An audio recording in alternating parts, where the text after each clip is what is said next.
Bonjour, cette vidéo va s'appeler 1,5. Vous devrez l'insérer entre la vidéo 1 et la vidéo 2 sur l'application du club, de façon à suivre une certaine logique. C'est un retour vers le futur. En fait, elle avait déjà été tournée, mais il manquait la bande-son. Maintenant, c'est chose faite, on revoit tout cela. Respectez l'évolution des vidéos. Il y a une pédagogie qui est suffisamment logique pour progresser à la fois en conditions physiques lors de votre échauffement et sur votre bagage technique sur la deuxième partie du cours. Donc on avait vu les appuis, c'est le même schéma, c'est le même scénario. L'échauffement et la condition physique sont construits avec 8 exercices. Le premier, ce sont les déplacements dans votre garde. Et à chaque fois, on complexifie un peu les déplacements.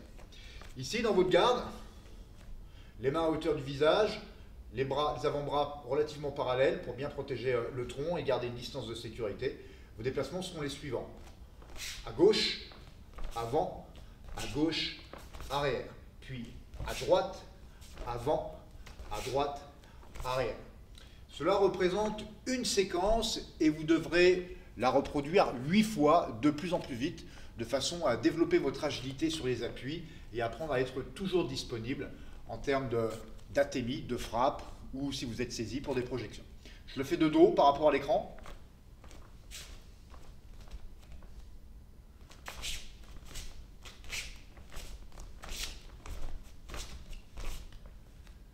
Donc 8 séquences à reproduire.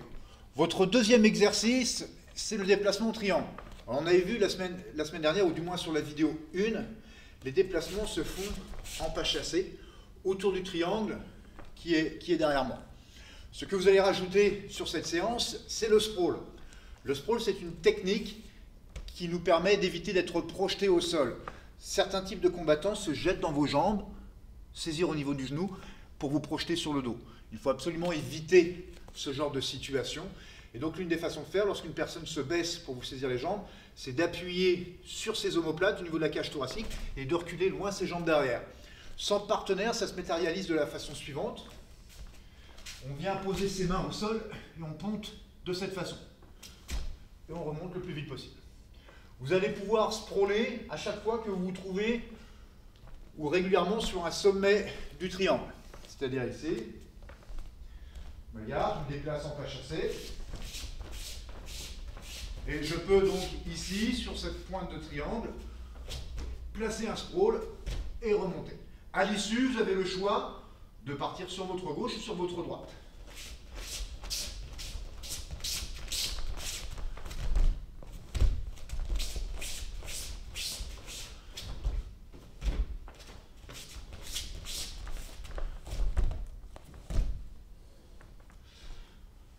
Voilà, c'est une technique efficace lorsqu'elle est déclenchée au bon moment pour contrer ce type de situation. Va suivre maintenant votre travail en corde à sauter, typique au boxeur. Donc vos déplacements, exercice 1, 8 fois. Le sprawl, vous en faites 8 également. Et la corde à sauter, suivant votre niveau, eh bien vous comptez soit un passage de bras, si vraiment c'est un exercice difficile pour vous, comptez 20 passages de bras. Et puis si vous êtes plutôt familiarisé avec ce type d'exercice, essayez de le faire pendant 1 minute 30, voire 2 minutes. Alors la semaine dernière, on était en saut avec les 2 pieds en même temps, un peu plus complexe, simplement un pied d'appui à chaque fois. Ce n'est pas vraiment plus dur, c'est juste une coordination à comprendre. Et une méthode que j'ai utilisée au tout début, c'était de faire 5 rebonds sur une jambe, 5 sur l'autre, puis 4, 4, 3, 3, 2, 2, 1, 1. Et lorsqu'on a fait ça, en général, la motricité arrive. Je vous fais une petite démonstration ici, comment vous pouvez le travailler donc. 1, 2, 3, 4, 5. Ah. Je reprends. 1, 2, 3, 4, 5. 1, 2, 3, 4, 5. 1, 2, 3, 4. 2, 3, 4. 1, 2, 3. 1, 2, 3. 1, 2, 1, 2. Et c'est parti. On a trouvé le rythme au niveau des appuis. Et donc la corde à sauter, il faut chercher à éviter des grands mouvements avec les bras et des sauts trop importants. Il faut finalement réussir à s'économiser et à travailler uniquement avec les poignets et à sauter juste ce qui est nécessaire pour laisser le passage de la corde. Un léger gainage est toujours présent, mais le reste du corps doit être décontracté au maximum. Bien, juste après ça, la semaine dernière, on avait vu coup de genou, Muay Thai, jambe d'appui au sol. En fait, on décolle aussi le talon pour pouvoir engager un peu plus le bassin et chercher plus loin avec le pic du genou. La même chose, mais on va doubler le coup de genou. C'est-à-dire 1 et 2, et 1 et 2. Alors comment on fait pour rebondir de façon efficace? Bien sûr, les abdominaux avec le fléchisseur de hanche servent dans une certaine mesure à monter le genou, mais votre appui au sol est extrêmement important. Si vous posez le talon, la jambe est morte, il n'y a plus d'appui, il n'y a plus de rebond qui est possible. Par contre, si vous êtes pointe de pied, la cheville va agir comme un ressort. Donc genou, pointe uniquement, et on repart en genou. Toutes les deux frappes, vous changez de jambe.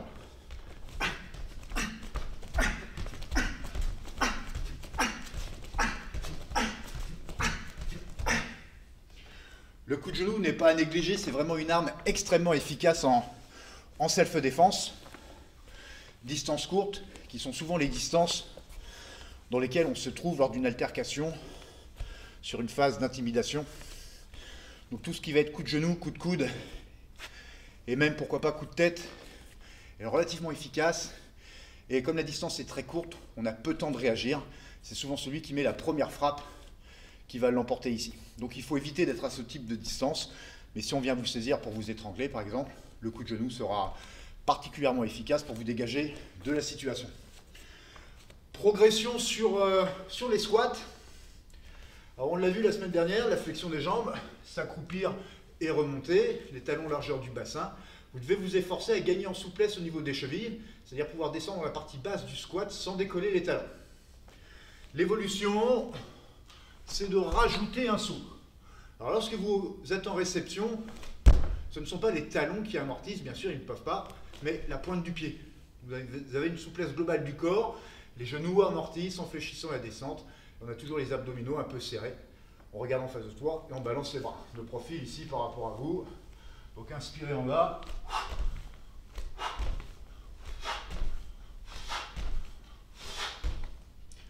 Vous pouvez vous entraîner, disons débutant, 10 sauts, intermédiaire 15 sauts. Et si vous êtes confirmé, faites-en plutôt 20. Voilà, ce qui sera efficace lors de l'échauffement.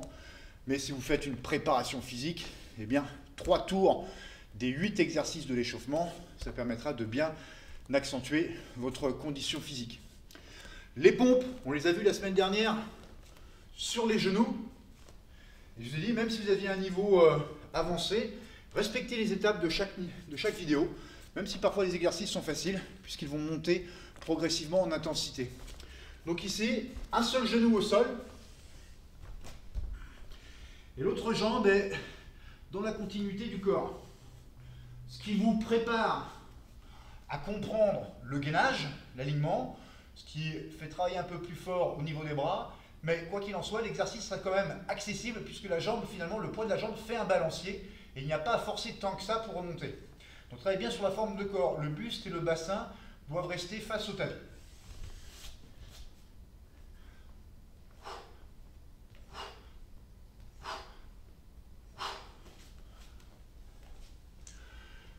« 10 pompes par exemple pour un débutant, 15 pour un intermédiaire, 20 pour un confirmé. Après vos pompes, la planche, donc l'objectif, le gainage. Mais il ne faut pas penser que le gainage est forcément quelque chose de statique et c'est justement important d'y ajouter du mouvement. On va déplacer les jambes ici. Vous allez être sur les avant-bras et pour travailler sur votre forme de corps, ne laissez pas les bras se placer comme vous en avez envie. Obligez-vous à placer les bras comme si vous étiez en garde, donc à rentrer vos coudes. Vous formez en quelque sorte votre corps pour l'adapter ensuite en self-défense. Avant-bras parallèle au sol. Vous allez venir chercher ici, taper un pied sur le côté et le ramener à sa place. Alignement du corps, on ne relâche pas sa tête.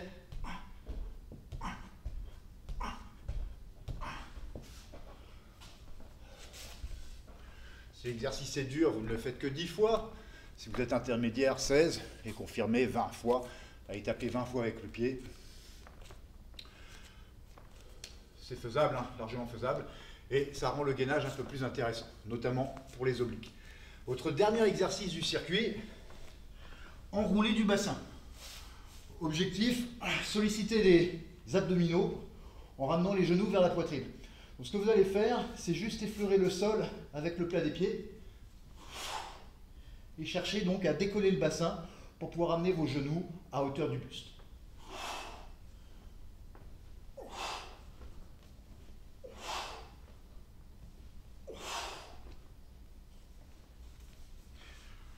Cette forme d'abdominaux est intéressante, elle s'intéresse donc à solliciter le bas de votre sangle abdominale, mais prépare aussi des enroulements pour les chutes qu'on verra dans des vidéos avancées. Les roulades vers l'avant, les roulades vers l'arrière, on a besoin de savoir se recroqueviller et donc d'utiliser les abdominaux. Abdominaux qui servent bien sûr aussi à encaisser des coups au niveau de la sangle abdominale. Donc là on a pu voir 8 exercices. Les déplacements, le triangle avec le sprawl, la corde à sauter, les coups de genoux Muay Thai, donc 2 coups de genoux de la même jambe, on rebondit bien à pointe de pied, les air squat jump, c'est-à-dire les flexions de jambes où on saute, les pompes en étant en appui sur un seul genou et en alignant la jambe avec le corps pour bien travailler son gainage, la planche, donc on appuie sur les avant-bras en conservant sa garde, on vient taper un pied de chaque côté, et puis les enroulements de bassin pour solliciter la sangle abdominale, mais aussi en fait la mobilité sur le bas du dos. Eh bien, ces 8 exercices, s'il s'agit uniquement d'une phase d'échauffement pour vous, faites-les chacun une fois. Et si vous voulez donc accentuer votre condition physique, faites 2 tours, voire 3 tours, c'est même encore mieux. Ça, c'est votre première partie, c'est votre première séquence d'entraînement. Et pensez bien que la condition physique est extrêmement importante en self-défense.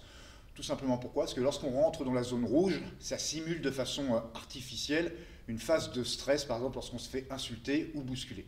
Et donc plus on se retrouve dans ce type de sensation physique, et mieux c'est, puisqu'on arrive en terrain connu lorsque ça nous arrive. La deuxième phase du cours, sur les vidéos que je vous présente, est une phase technique de déplacement autour d'un triangle qui va représenter la zone de contact physique avec un agresseur. Et on va rentrer dans cette zone de contact physique. Le but est de savoir rentrer et de ne pas rester face à une agression. Se désaxer pour éviter donc de prendre des coups par la suite. On va rentrer, donc on l'a vu ça la semaine dernière, hein, on rentrait dans le triangle avec 3 frappes directes en point. Les enchaînements sont libres et restent toujours sur le même schéma. Donc 1, 2, 3, c'est possible. Le point fermé, mais bien sûr avec la paume de main ou avec un pic qui va être dirigé au niveau des yeux ou de la gorge. L'enchaînement avec vos bras est libre. Donc les 3 coups peuvent être délivrés avec le même bras ou alors une combinaison de ce style. 1, 2, 3, par exemple. Okay, on va rajouter le front kick. Donc le front kick, c'est le coup de pied de face. Il peut s'effectuer bien sûr à plusieurs niveaux. On sous-estime en fait, mais il est très efficace en frappe à hauteur du tibia ou du genou. Bien sûr, en Krav Maga, on le pratique aussi régulièrement à hauteur génitale, mais abdominaux ou pointe du menton, c'est d'une efficacité redoutable aussi. Eh bien, le front kick, on peut le frapper de la jambe avant ou de la jambe arrière, et on va se servir de cette première technique, de cette première frappe pour rentrer donc, dans la zone de contact physique avant de délivrer les 3 frappes. On va travailler également sur 4 rounds. Le premier round, après votre enchaînement, vous ferez une sortie vers l'arrière. Sur le deuxième round, après votre enchaînement, vous ferez une sortie en pivot sur votre côté gauche. Sur le troisième round, en pivot sur le côté droit. Et le 4e round sera libre. Vous allez devoir mixer, alterner ces possibilités de sortie. Front kick, jambe avant ou jambe arrière, ça varie un petit peu au niveau du déplacement. On le voit ensemble.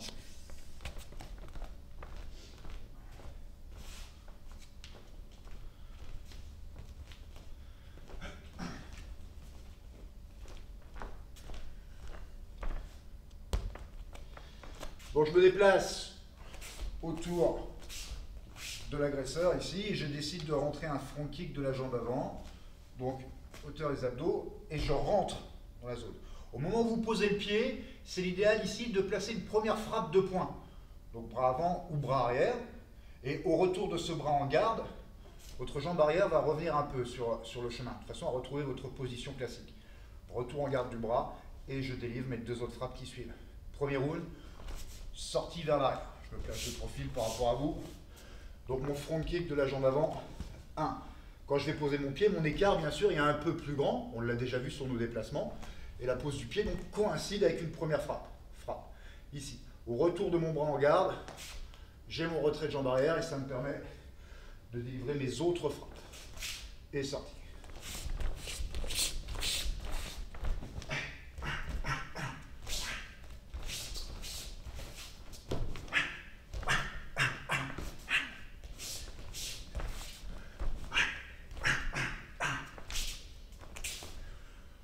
Avec la jambe arrière,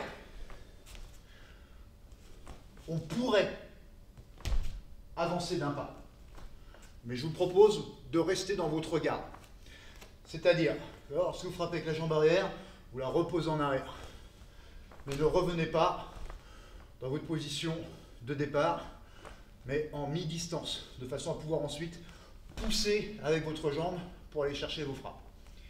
Ici, regardez bien le démarrage du pied, la distance où est-ce qu'il est posé, front kick, je casse un peu cette distance pour pouvoir profiter de la poussée des jambes. Et retrait. Place, front kick.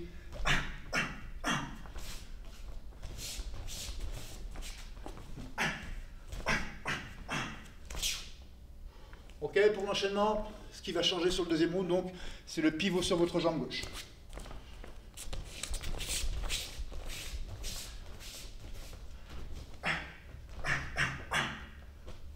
Pivot, sortez ensuite.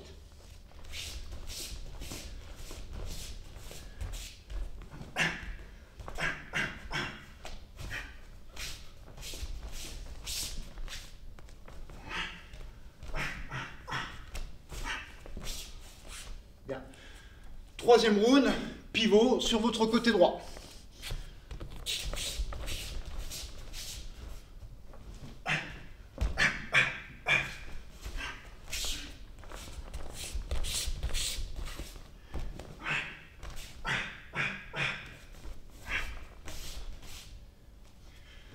Bien, et vous l'avez compris, votre quatrième round, sortie libre.